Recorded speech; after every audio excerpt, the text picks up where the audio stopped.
嗨，欢迎来到扭转乾坤，一个让你看透股市的频道。这里我们将为你讲解马股的大小事。上一支影片我们做了钢铁领域的更新分析，并且简单讲解了一家钢铁领域的公司。那么今天小片我将会来带大家走进一个属于蛮冷门的领域与公司，并且看看他们未来的潜能。那么开始前，喜欢我们影片的朋友们，记得订阅、点赞，并把这支影片分享出去哦，好让 YouTube 的演算法能把我们推得更远，让更多人学习马股知识哦。那么首先，小片我就先来带大家了解今天要说到的公司，他们是马来西亚最大的国际干散货航运公司，而且目前拥有并经营着一支干散货和产品邮轮船船队。说到这里，那今天的主角到底是谁呢？他就是 Maybulk， 全名是 Malaysia Bulk Carrier Berhad。那么我们先来简单的介绍 Maybulk 他们的业务。他们的业务主要分为三大类，第一个就是他们的主要业务，也就是干散货运输，而运输的货物就有包括铁矿石、煤炭、谷物、糖、焦炭和化肥等等。而且他们集团也有包租第三方船只来为他们运货。那么接下来第二项业务就是产品邮轮运输，也就是 Tanker， 而这个业务主要负责运营着一支由国际海事组织 IMO 要求的现代化双壳邮轮船队。而这些邮轮主要从事清洁石油产品、化学药品和植物油的海上运输服务。之后第三个业务就是船舶管理，主要涉及 Maybulk 的全资子公司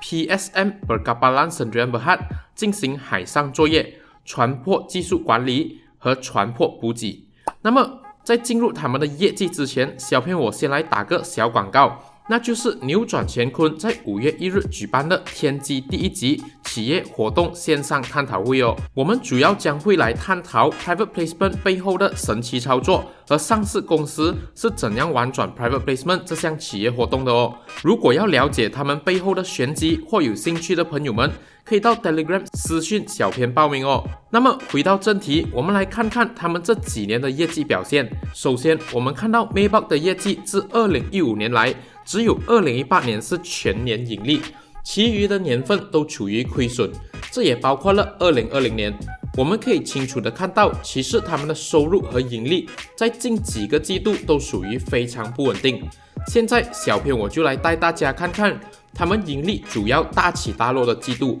第一就是在2020年3月的季报中，公司有 47.7 个 million 的盈利，这是因为他们清算了一家子公司而得到了 51.26 个 million 的收入。而在2020年12月的季报中，公司记录了一个巨大的 49.8 个 million 亏损，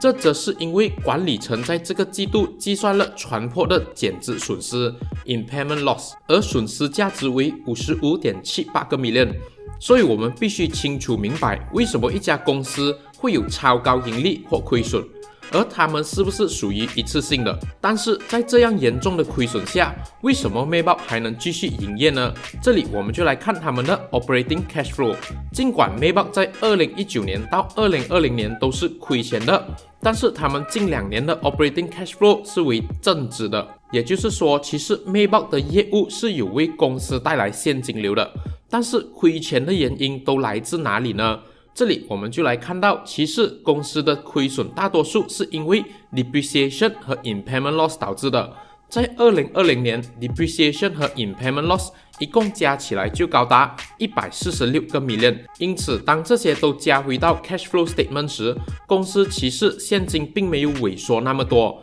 而只是意义上的资产价值萎缩。那么说到了他们的 depreciation 和 impairment loss 问题，我们就能预测，其实主要原因是因为他们的船只都很老旧了，所以折损率很高。那么我们就要来看他们到底有没有在解决这个问题。答案其实是有的。从他们的 capital expenditure 中，我们可以看到他们都有在积极的投入资金建造新船只。就在2019年和2018年各花了192个 million 和140个 million 在建造新船。而第二我们要看的就是在他们投入建造新船的同时，有没有处理已经旧的船只。而在这里我们可以看到， Sales of Property,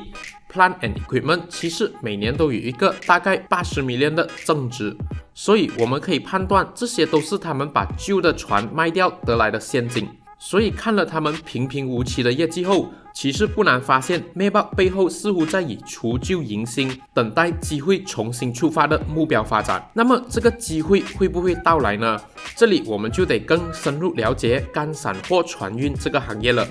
首先我们需要来了解干散货运船的种类，它们基本上分为4个大小，也就是 Handysize、Supramax、Panamax 和 Capesize， 顺序从小到大排列。之后我们再来简单的介绍干货运船的历史。从这个 Baltic Dry Index， 也就是4种船型的平价租赁价格综合指数，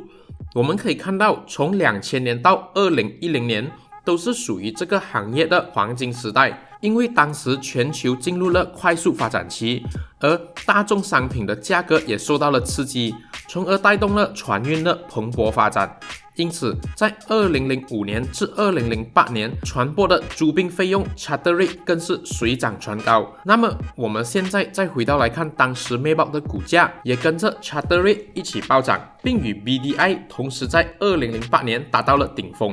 但是好景不长，眼见船运业的爆发，许多船运公司也有如雨后春笋般的出现，但这久而久之也造成了过多的船只供应。之后再加上2008年的全球经济危机，使到大宗商品价格下跌，这也令船只的需求量降低，而干散货船运行业也进入了10年寒冬。同样的， Maybach 股价也在2008年后一泻千里，但是似乎这一切也在疫情后开始产生了转机。